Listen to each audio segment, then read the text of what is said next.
vandalism, a noun in the Oxford English Dictionary, the intimidation and exploitation of tenants by an unscrupulous landlord.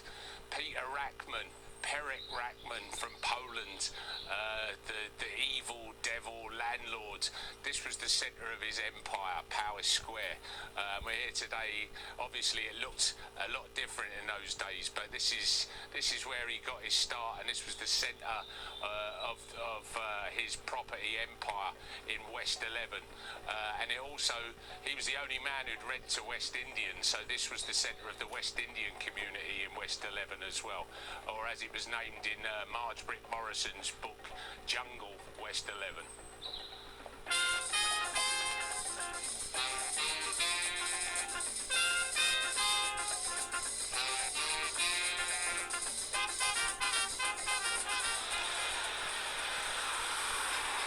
Yeah, that's got to be the worst house round here now.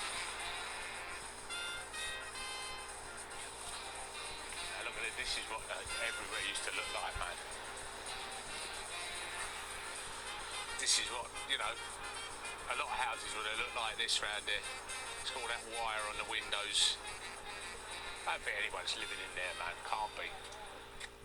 Hedgegate Court, which was this first big lump of property that Rachman got his hands on. He started off subletting flats to prostitutes in Shepherd's Bush and Bayswater. He used to rent them for £5 a week, and because these people wouldn't rent to prostitutes, he used to rent them to them for 3 times as much.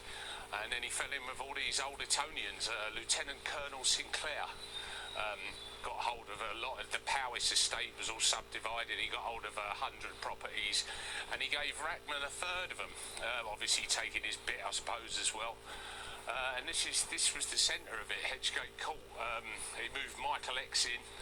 The infamous local resident Michael X became the caretaker, and he swiftly opened a shebeen and a drinking club and a gambling club, a Spieler, purely to get the sitting tenants out, to make enough noise, or as Rachman used to call it, getting the Schwarzers in to de-stat, which means get rid of, because all these houses, this area was white working class, and this is the era of no blacks, no Irish, no dogs, and Rachman was the only person that would rent to West Indians, so hence all the West Indians came and lived in the main part of the West Indian community, settled in Powis Square.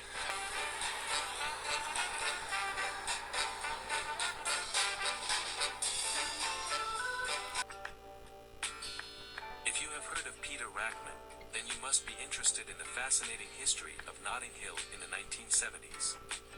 Do you remember a time when this now fashionable neighborhood was a far cry from what it is today? Well, get ready to take a trip down memory lane as we explore the old photographs of a rundown Notting Hill in 1974.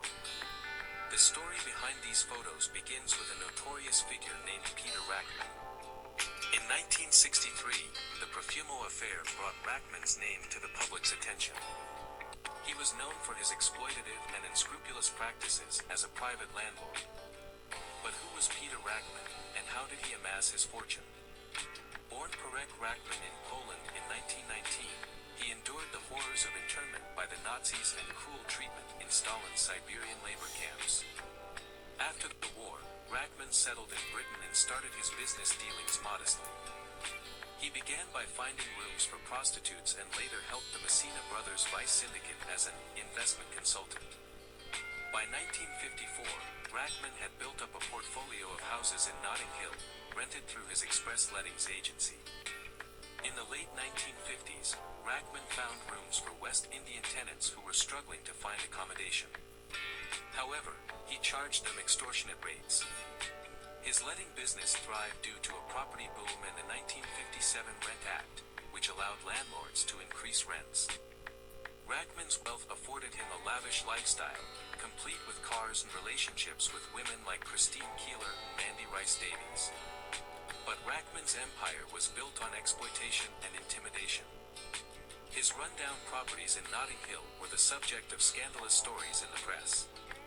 His death in 1962 just months before the Profumo affair erupted, allowed the media to expose his squalid practices without fear of libel laws. However, Ladies and gentlemen, is not necessarily the kind of woman that one pictures when one normally uses that word. It is not necessary for her to ply her trade upon the street corner.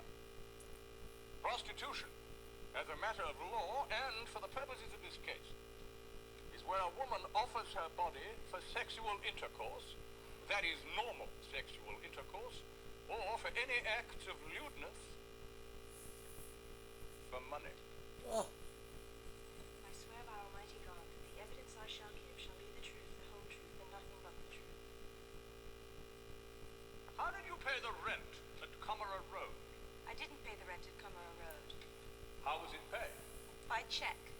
Whose check? Lord Astor's check.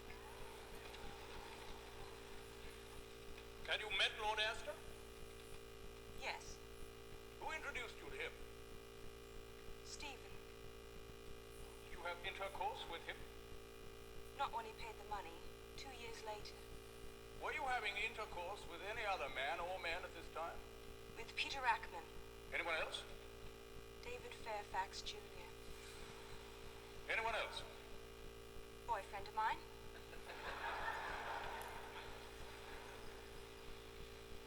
In October 1962, when you were living with Ward at Wimpole Mews, did you have sexual intercourse with an Indian doctor? Yes. Did he give you any money? Yes, he did. Sometimes he gave me £15, sometimes 25. How much of this money did you give Stephen Ward?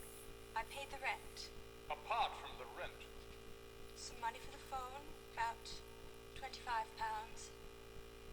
I paid for the food as well, you see. This is not a laughing matter. oh, Miss Davis, it is not true that you have been negotiating with a number of newspapers to sell your story. I did, yes. Does the value of your story not depend upon the conviction of this man?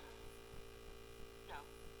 Do you realize that because of the laws of libel, your story will not have the same value if he is acquitted? I hope he is acquitted. Are you still friendly with him? No. But I know what it's like in jail. Mr. Badge, You know quite well that before you ever came on the scene, Lord Astor, who was an old friend of the accused, had lent him substantial sums of money through a solicitor. I did not know that. Are you aware that Lord Astor denies any impropriety in his acquaintanceship with you? Well, he would, wouldn't he?